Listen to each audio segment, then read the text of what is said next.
미가 1장 1에서 16절 말씀입니다. 미가 1장. 유다의 왕들 요담과 아하스와 히스기야 시대의 모레셋 사람 미가에게 임한 여호와의 말씀, 곧 사마리아와 예루살렘에 관한 묵시라. 백성들아, 너희는 다 들을지어다. 땅과 거기에 있는 모든 것들아, 자세히 들을지어다. 주 여호와께서 너희에게 대하여 증언하시되 곧 주께서 성전에서 그리하실 것이니라. 여호와께서 그의 처소에서 나오시고 강림하사 땅의 높은 곳을 밟으실 것이라. 그 아래 사랑하는 형제 여러분, 1월 25일 수요일 새벽 묵상에 오신 것을 환영합니다. 오늘부터 미가를 시작하는데요. 먼저 미가의 배경과 집필 동기를 먼저 말씀드리겠습니다. 북이스라엘과 남유다는 각각 여로보암 2세와 우시야의 통치 시대에 대단한 정치적 경제적 호황을 누렸습니다. 그것은 이스라엘과 유다를 괴롭히던 아람 군대가 당시 신흥 강대국 아수르 때문에 물러가서 이제 평화의 시대를 맞은 것입니다. 그러나 그 평화의 시대는 잠깐이었습니다. 미가 선지자가 활동을 개시하던 주전 735년 무렵에 아수르의 디글랏빌레셀 3세가 남진하기 시작해서 남북 왕국은 크게 불안에 떨어야 했습니다. 그런 위기 가운데 남북 왕국은 그러나 정신을 차리기는커녕 수단과 방법을 가리지 않고 재물을 축적하기에 여념이 없었고요. 가난한 백성들은 압제당하여 신음을 했고 사회 도덕은 극도로 부패해 갔습니다. 또한 재빠른 부유층과 권력자들 중에는 한편으로는 아수르에, 다른 한편으로는 애굽에 빌붙어서 아부하며 이방 풍습을 본따서 우상 숭배를 조장하여서 양국은 극도로 타락했습니다. 이에 미가는 하나님의 심판으로 인해서 남북 왕국 멸망은 기정사실인 것이고, 이 엄청난 사건으로 인한 백성들의 신앙적 충격을 최소화하고자 했습니다. 또한 멸망의 근본 원인이 무엇인지를 주지함으로써 멸망되어 포로가 된 후에라도 여호와께 돌아오는 자는 영원한 메시아 왕국의 영원한 복에 참여하게 된다는 소망을 불어넣고자 이 책을 썼습니다. 한편 당시에는 미가 이외에도 이사야, 호세아, 아모스 등의 선지자가 예언 활동을 하고 있었는데요. 이사야는 다윗 왕가와 다윗 언약을 중심으로, 호세아는 배반한 이스라엘의 신실한 남편이신 여호와를 중심으로, 아모스는 공의의 실현을 중심으로 예언을 했고요. 미가 선지자는 이 세 선지자의 특징을 골고루 가지고 있습니다. 북왕국이 멸망하기 직전인 주전 735년경을 배경으로 선포된 미가 예언은 북왕국과 남왕국이 차례로 멸망할 것과 이어 도래할 포로 시대를 전망하면서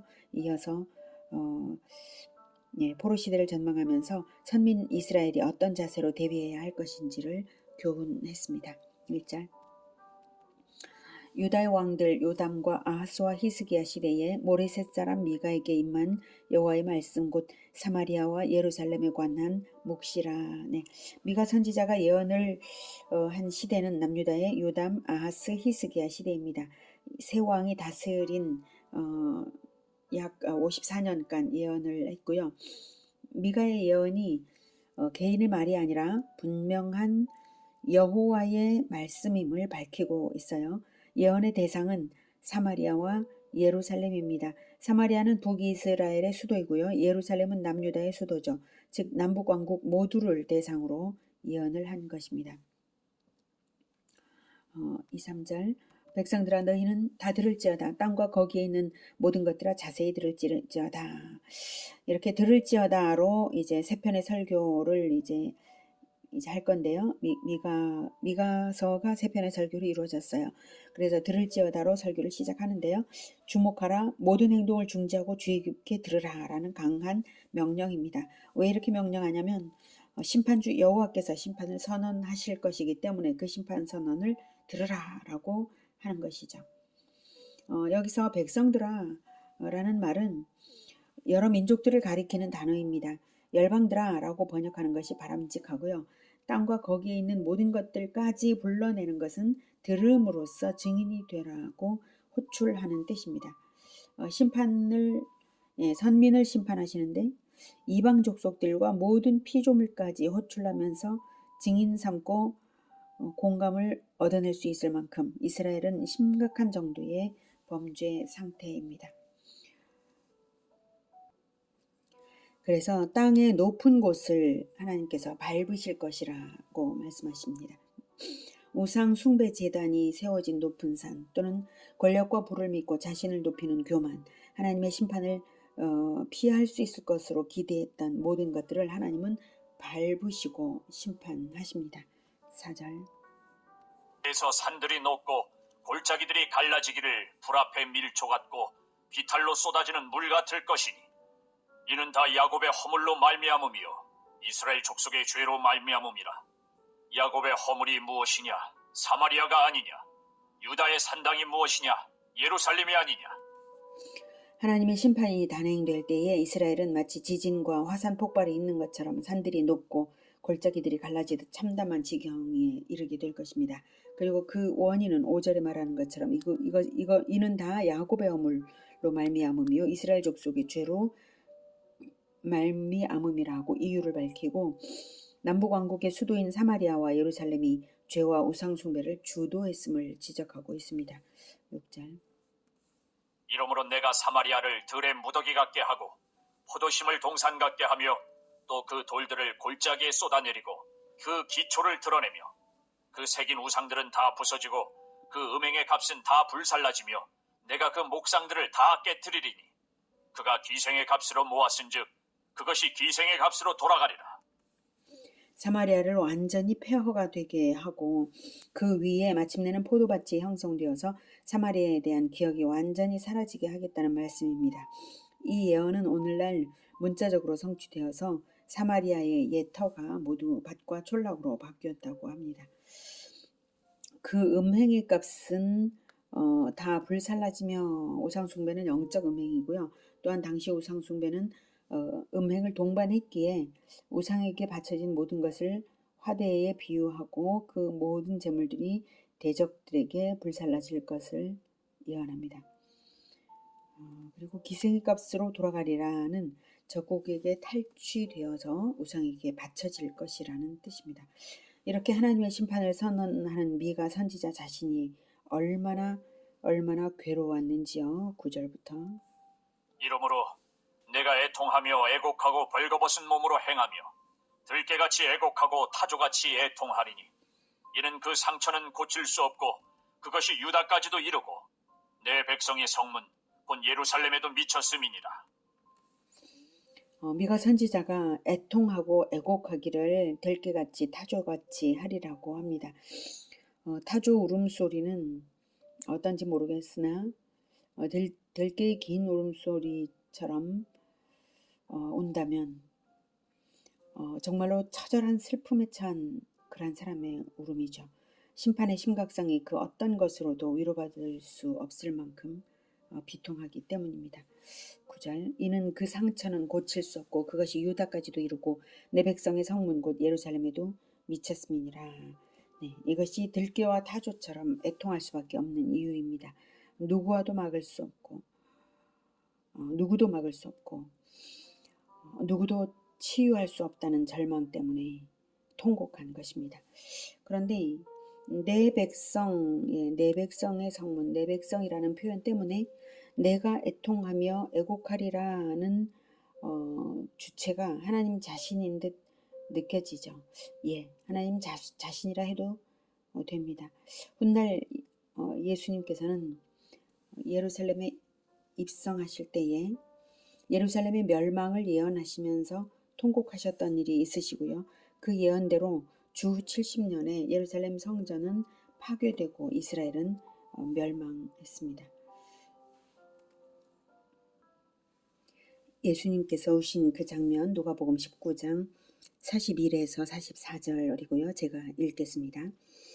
가까이 오사 성을 보시고 우시며 이르시되 너도 오늘 평화에 관한 일을 알았더라면 좋을 뻔하였거니와 지금 내 눈에 숨겨졌도다. 날이 이를지라 내 원수들이 토둔을 쌓고 너를 둘러 사면으로 가두고 또 너와 및 그 가운데 있는 네 자식들을 땅에 메어치며 돌 하나도 돌 위에 남기지 아니하리니 이는 네가 보살핌 받는 날을 알지 못함을 인함이니라 하시니라. 이렇게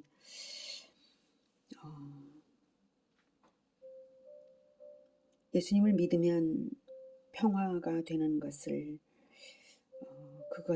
그것을 모르고 예루살렘의 눈에 숨겨진 것을 애통하셨습니다. 자, 그처럼 이제 벌거벗은 몸 이제 애곡하겠다, 미가도 애곡하겠다 했고요. 또한 여기 벌거벗은 몸으로 행하겠다는 것은 아수르에게 잡혀서 포로가 되어 잡혀가는 그러한 벌거벗은 이스라엘 백성들의 모습을 행위로서 예언하는 것입니다. 선지자들의 상징 행위는 미가만 아니라 다른 선지자들에게서도 종종 나타납니다. 호세아가 음란한 고멜과 결혼하여서 음란한 자식들을 출산한 것은 이스라엘에 대한 하나님의 역할을 나타내는 행동 상징이고요. 예레미야가 이스라엘의 멸망 직전에 고향 아나돗에 가서 밭을 산 행위는 포로 생활이 끝나서 다시 귀환할 것을 예언합니다. 10절 가드에 알리지 말며 도무지 울지 말지어다. 내가 베들레아브라에서 티끌에 굴렀도다. 삽입. 네.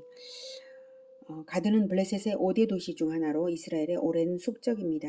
가드에 알리지 말라는 것은 내가 베들레아브라에서 티끌에 굴렀기 때문에 즉 이스라엘이 아수르에게 당하는 재난 때문에 블레셋의 조롱을 당하게 될 것이라고 알리지 말라 이렇게 말하는 것이죠.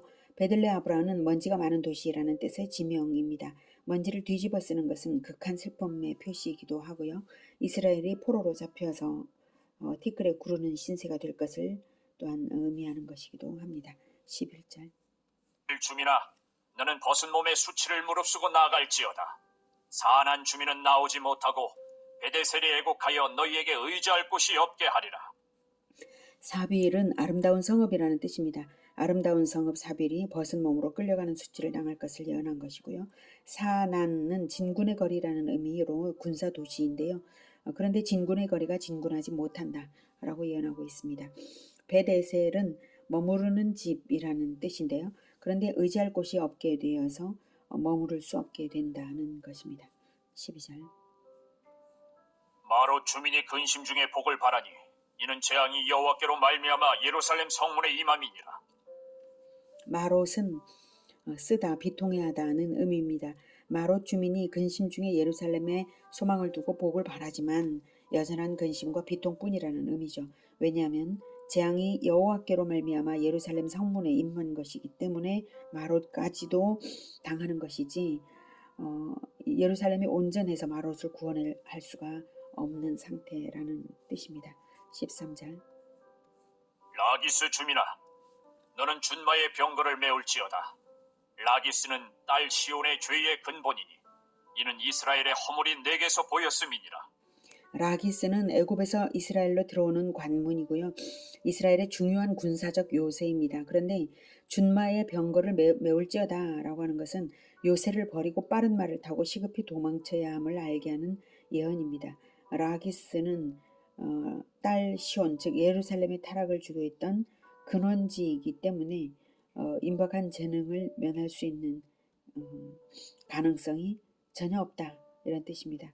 애굽의 세속 문물과 오상과 전쟁용 준마들을 수입하는 관문이었던 까닭에 유다 백성을 더럽히는 창구 역할을 했던 것입니다. 결국 라기스는 아수르 사네립의 침공으로 멸망당하고 말았습니다. 14절 이러므로 너는 가드 모레셋에 작별하는 예물을 줄지어다. 악십의 집들이 이스라엘 왕들을 속이리라. 마레사 주민아, 네, 가드 모레셋은 가드의 소유라는 의미인데요. 그러나 아수르에게 굴복하는 뜻으로 곡물로 바쳐져서 아수르의 소유가 될 것이란 말입니다. 악십은 낙심 또는 속임이라는 뜻입니다. 원래 유다 땅이었으나 아하스 왕 이후에 블레셋의 영토가 된 곳인데요. 아수르 침입 시에 악십 거민들은 아수르에 쉽게 굴복하여서 길을 터줌으로써 유다 정복을 도왔습니다. 15절 내가 장차 너를 소유할 자로 내게 이르게 하리니 이스라엘의 영광이 아둘람까지 이를 것이라. 마레사는 상속 또는 소유란 뜻입니다. 이스라엘의 상속지인 마레사가 장차 아수르의 상속지가 될 것임을 말하고요. 아둘람은 다윗 시대에 사울 왕의 추격을 피한 피신처 동굴이 있는 곳인데요. 남유다의 지도층이 아수르를 피해서 이 동굴에 피신할 정도로 남유다의 국가적 존립 자체가 위급한 상황을 맞게 될 것이라는 뜻입니다. 16절. 너는 내 기뻐하는 자식으로 인하여 내 머리털을 깎아 대머리 같게 할지어다. 내 머리가 크게 벗어지게 하기를 독수리 같게 할지어다. 이는 그들이 사로잡혀 너를 떠났습니다. 너는 남유다 왕국을, 내 기뻐하는 자식은 남유다 백성을 뜻합니다. 이스라엘에서 머리카락을 밀어내는 것은 극단적인 슬픔을 나타내는 행위인데요. 중근동 지방의 독수리들은 머리 부분에 털이 없어요. 그처럼 머리를 밀어서 마음을 나타내라고 할 때 말할 수 없는 큰 슬픔이 닥칠 것이라는 예언입니다. 이 예언들은 주전 701년 아수르의 침공을 시작으로 마침내는 남유다 왕국은 이 예언대로 주전 586년에 최종 멸망합니다. 오늘은 미가의 예언을 통해서 북이스라엘과 남유다의 포로됨까지 완전한 멸망이 예언된 것을 보았습니다. 그 멸망의 원인은 이스라엘 족속의 죄, 야곱의 허물, 유다의 산당 때문입니다. 그것이 얼마나 비참한지 미가는 들깨처럼 통곡했고 예수님도 예루살렘의 멸망을 예언하시며 통곡하셨습니다. 우리는 그 예언들이 다 성취되었음을 역사 속에서 봅니다. 그리고 모든 계시가 완성된 이 시대에 남은 일은 최후의 심판까지 하나 둘 재앙을 거쳐야 할 일을 앞두었다라는 사실입니다. 썩어질 이 땅은 반드시 재앙을 당하게 되어 있는 것이지 망령이 그렇죠. 썩어질 이 땅이 반드시 재앙을 당하게 되어 있다는 이 사실을 우리가 인정해야 되고 이 땅은 고쳐지지 않는 것입니다. 구원은 믿는 자들을 위하여 하나님께서 새로 내어주실 영원한 나라에 있는 것이지 이 땅에는 구원이 없습니다. 그러니 앞으로 있을 종말의 여러 심판들 때문에 우리가 이 도시들을 위하여 통곡해야 할 자들입니다. 우리 주 예수님께서 예루살렘을 위해 우셨던 것처럼 지금도 이 시대의 도시들을 향해서 울고 계실 것이기 때문입니다. 우리의 마음이 예수님의 마음에 공감되기를 기원합니다. 재앙을 앞둔 도시들을 위하여서는 예수님과 함께 울고 또한 예수님께로 돌아오는 자들을 위하여는 예수님과 함께 기뻐하는 우리들이 되기를 기원합니다. 기도하겠습니다. 하나님, 이 세상에는 오직 심판 이전에 재앙만이 있을 것이고 진정한 구원은 오직 하나님의 말씀을 통해서 있습니다. 하나님, 우리를 불쌍히 여겨주시고 이 도시를 불쌍히 여겨주시고 하나님의 복음을 전할 수 있도록 주여 믿는 자들을 일깨워 주시옵소서.